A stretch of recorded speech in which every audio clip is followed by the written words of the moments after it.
Welcome back to Culture Voice Reviews. Welcome back to the channel. Thank you so much for tuning in. Thank you so much for being a part of this video.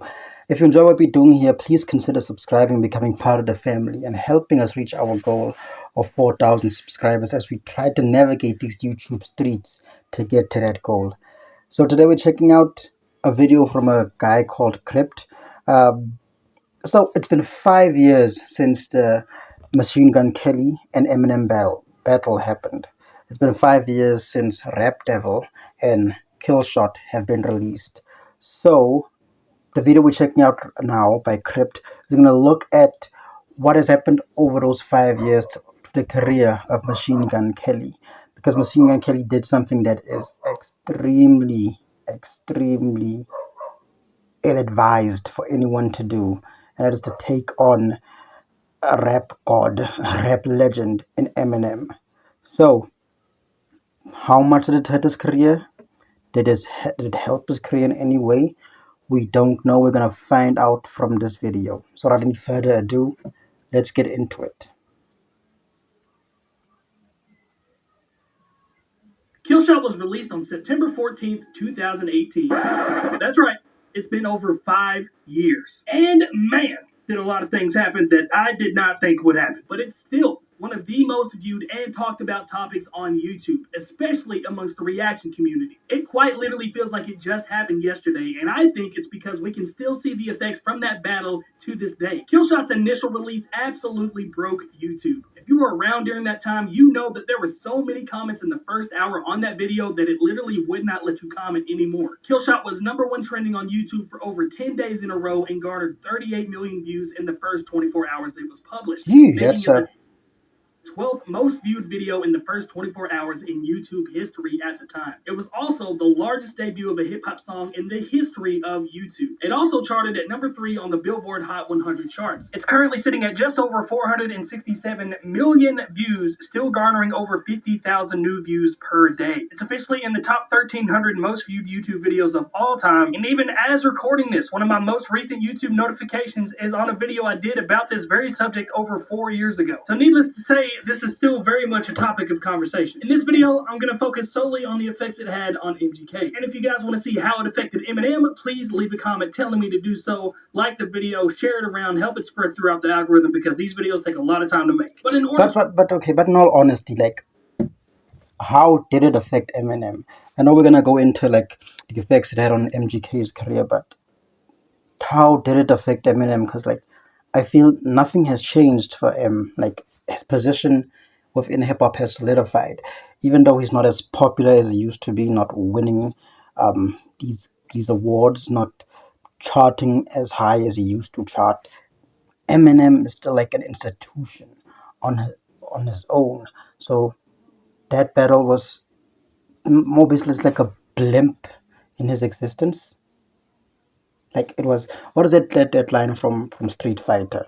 The day I invaded your village was monumental, but for me it was just Tuesday. I feel like this battle for Eminem on his side of everything, it was just a Tuesday, just another day, for him. The person who was affected by this far more is MGK. Whether he won the battle or not, that is all subjective to how you view the tracks. Whether he won the battle or not, the person that was mostly affected by this was MGK. So let's just go through this video again. order to accurately depict the outcome of this battle and see the timeline of effects that Killshot had on Sir Coulson, we have to go back and see how this all started. Before I dive deeper into the lore of Killshot versus Rap Devil, this video is already copyright claimed because of images that I'm using, so gotta thank the awesome sponsor of this video. In 2012, MGK, then 22 years old, tweeted that Eminem's daughter Haley, then 16, was, quote, hot as MGK got a ton of backlash over this That was tweet and was stupid. asked to remove this tweet by Eminem's management, even... That was extremely stupid. Don't mention the white man's daughter. If I remember correctly, during the entire 50 Cent Ja Rule battle, the only point where Eminem got involved is when Ja Rule mentioned Haley's name in a disparaging way. So rule number 1053 of hip hop, well, of the music industry: don't mention the white man's daughter. Though Eminem states in this interview with Sway Calloway that he wasn't even aware of the tweet until a year and a half later. Just for the record, the thing that was going on that he was saying about my daughter, I didn't even know about that until literally a year and a half later. In the following years, MGK claims that he was banned by Eminem from going on a Shade 4-5, which was the radio station owned by Eminem, subsequently showing that Eminem was trying to halt MGK's career. In response, MGK did a number of things, the first of which was a radio freestyle that he did on Power 106 FM on May 16, 2017. In this freestyle, he threw shots at Eminem over the alleged ban from Shade 4-5. I'm my favorite rapper alive, since my favorite rapper banned me from Shade 45.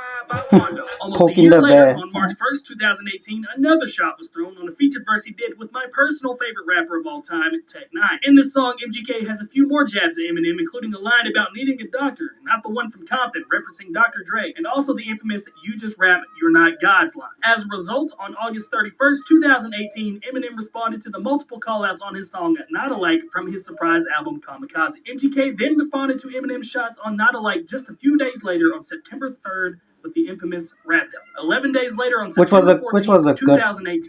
Which was technically the better song. Just to be honest, Rap Devil is the better song of the two songs that were released in this. Exactly 4 years ago today, Eminem then responded with Killshot. So again, how did this directly affect MGK? Well, honestly, it wasn't looking so hot at first. In the following days after Killshot, MGK was directly dealing with the extreme backlash of the battle, and not in a very good way. On September 20th, 2018, MGK was a guest on The Breakfast Club, where he spoke about the beef with Eminem and promoted his new upcoming EP, Binge, that would release the following day. We'll get to that in a minute. During this interview, MGK was visibly frustrated with the responses over the beef and had several moments where he straight up looked like an ass. Most notably when he made fun of Eminem for a stutter during the Sway Calloway interview that didn't even happen, and then MGK proceeding to stutter more than 60 times throughout the entire interview. He said he wants you to shut the fuck up. I wish he would shut the fuck up. You know what else? No, quote him correct. You're talking about from the interview? Yes. Quote him correctly. Is that a stutter count that he made? Shut the fuck up. Shut the fuck up. Because MGK clearly has never stuttered before. Was the EP plan? I replied to his shot. He gave me a shot on comment. I woke up to that. No, he's a recluse. So we didn't speak. That is as man to man as it gets. All the headline said was, I guess it was a silly comment. It's some. I get it if it was like, but that's until no. I made a video about that very specific interview at the time. If you guys want to go check that out to get some further information about why it was so rough. It's also arguably one of the funniest videos I've ever made. But for casual fans, or even fans that were kind of on the fence about the entire situation like I was, this interview was absolutely the tipping point. His true personality really shined through and made me not like him as a person at the time. There was even a segment where MGK spoke about Killshot in which he said that he had a song ready in response, but once he heard Killshot, he felt like it didn't warrant a response at all. You should have released the song. I had a clip honestly. ready. I heard Killshot and I put that back in the holster. This is especially upsetting knowing about the monstrosity that was coming with Binge, but again, we'll get to that in just a second. During this time, it was also revealed that MGK staged this very photo where he asked the entire crowd to flip off the camera, turned around, and secretly unveiled the Killshot shirt, not letting the crowd in on what he was doing. Furthermore, the very next day, my stance on MGK would get way worse with the release of Binge. Due to the high traffic that his name now had in the Google searches, Rap Devil and Killshot both were the top two highest Google searched phrases of September 2018, by the way. MGK had the right idea to capitalize off of this traffic by releasing Binge on September 20th, 2018, which I personally feel like is one of the worst projects I've ever heard from any notable artist, and this was extremely disheartening. As someone who was well aware of MGK... Am I the only one who... also during that entire time, that's the most I've ever listened to Machine Gun Kelly's music. Usually the way I was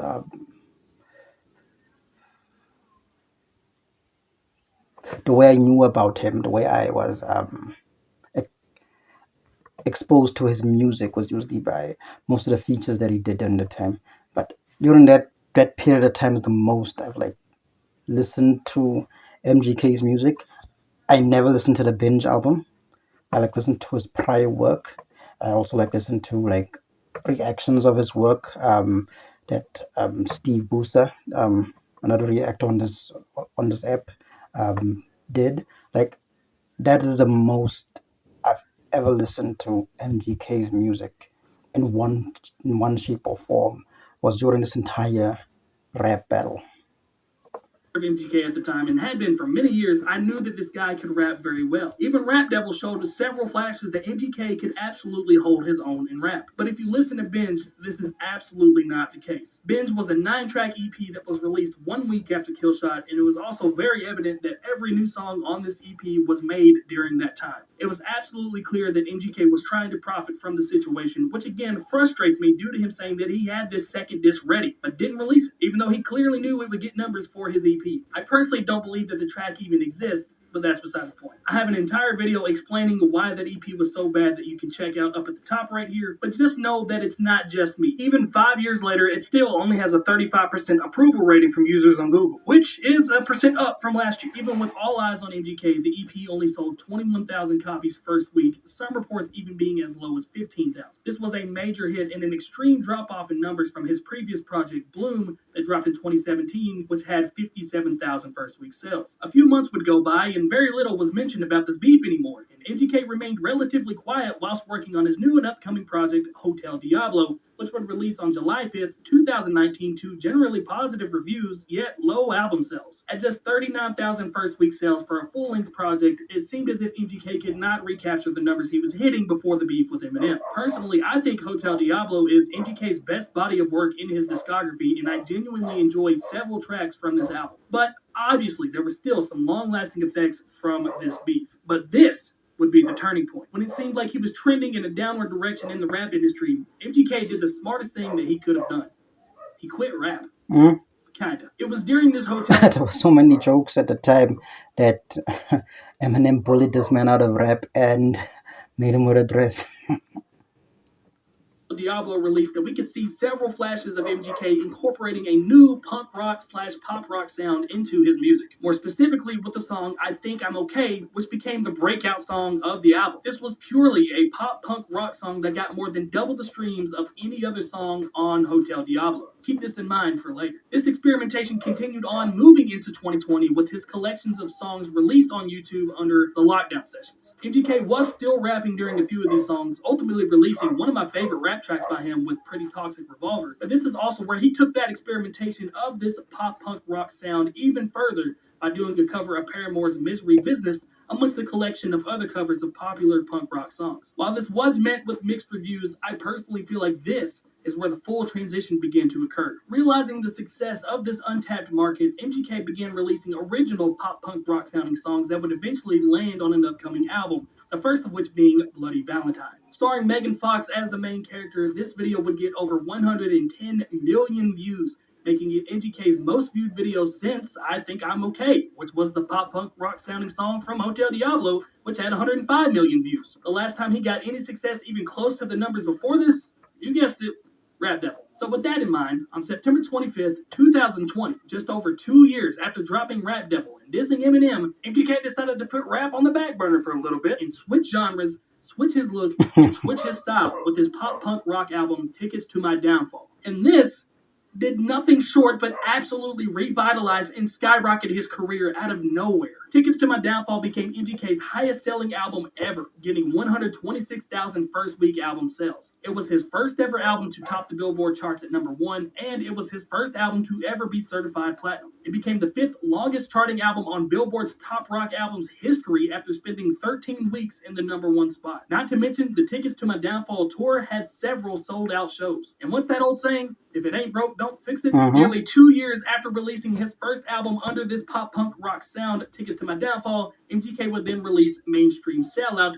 again under the same genre, getting 93,000 first week sales, becoming his second album to top the Billboard charts at #1. What's even crazier is that on this tour, he nearly sold 500,000 tickets, garnering over $33 million in ticket sales, ending his tour in Cleveland, selling out First Energy Stadium, where the Browns play. That arena can seat over 42,000 concertgoers once you take away the seats that are blocked from view from the stage that they can't sell. That show alone garnered over $3 million in ticket sales. That Well is done. Judging Well by done. the streams and music video views with this album, it's certainly doing well, but not nearly doing the numbers numbers of his previous album, but as for now, the streams and music video views are comparable to his rap music numbers before the transition. The main breakout song of this album being Emo Girl with Willow Smith, and mostly because of the memes. Emo, emo, emo, emo, emo, emo. Also, it's worth to note, drama continued to follow him even though he was in a different genre of music. He's already gotten into beefs and disrespected Corey Taylor, who is the lead singer of Slipknot, arguably the greatest heavy metal band to ever exist. Hey, you want to know what I'm really happy that I'm not doing?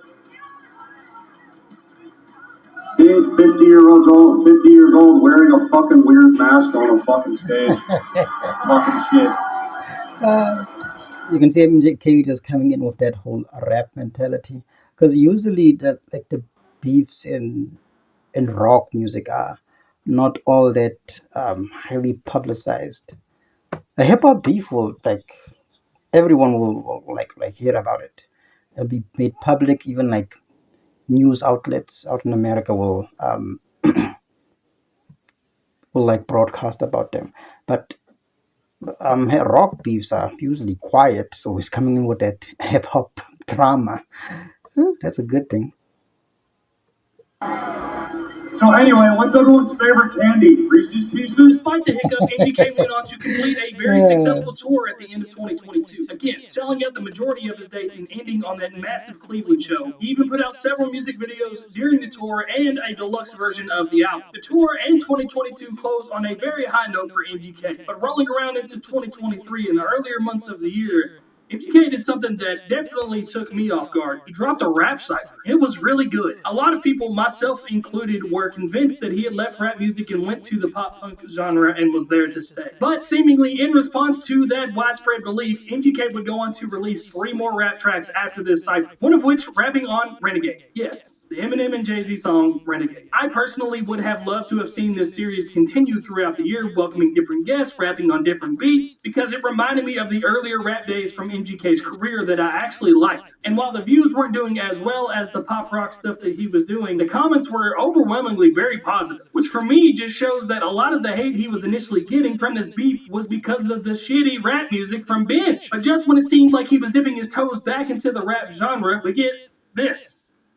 A lo-fi album. I don't know who's more confused, me or MGK, but I know we both are. But despite all of the things that have happened in the last 5 years, from leaving the genre, dropping a shitty rap album, dropping the most popular pop punk rock album that ever exists, dissing Corey Taylor from Slipknot, dropping a couple rap songs, then a lo-fi album, it's very clear that one thing is for certain. The exact thing that Eminem did This not beef want was to good for happen him. happened. Now I'm in this fucking weird thing because I'm like, I gotta answer this motherfucker. And every time I do that, it makes that person as irrelevant as people say I am in hip hop. Yeah. I make them bigger by getting into this thing where I'm like, I want to destroy him, but I also don't want to make him bigger. Thank you so much for watching this video, especially if you stuck around to right now. Again, if you want to see that video on how Killshot and Rap Devil affected Eminem in the last 5 years, just like the video, comment, share this, whatever the algorithm says nowadays. I don't even know anymore. Any kind of support is really dope. Subscribe so you don't miss any of the videos that I make like this. And this is my most recent song if you want to check out my music. Peace out. Eeny, meeny, miny, mo. I catch a hater by his toe and hang him up. Okay. That's the video. Shout out to Crypt. Shout out to Crypt for the video. Please check out his channel. Check out his music as well. He's also a rapper. So from what we saw from the video, it is evident that this beef was the best thing to ever happen to him. Ooh. It seems that gone are the days when beefing with Eminem was a certified nail in the coffin. So yeah, the beef was far more positive for MGK. It allowed him, from all the turmoil that came from the entire beef, along with the rubbish album that Binge is. I don't know when I've listened to it. It allowed him to open up and start experimenting. So it was basically the best thing to ever happen to him. If I remember correctly, Eminem has a line on Kamikaze that says that mentioning someone's name is a win-win for them and a lose-lose for for Eminem, because he mentions you, you get bigger. You mention him, it means nothing for him. So yeah, we will check out the video of how this entire battle affected Eminem, if it's ever made by Crypt, and yeah, we'll just check that out. So when asked what happened from the whole Eminem MGK battle, it was a net positive for MGK, surprisingly. Um, Even after all the jokes that we made when he left rap music for that point in time. Uh, okay, cool. So this is a 20 plus minute long video. If you've made it to this point, thank you so much for tuning in. Thank you so much for staying to this point. Please consider subscribing, becoming part of the family, and helping us reach our goal of 4,000 subscribers. I'll see you all next time. Peace.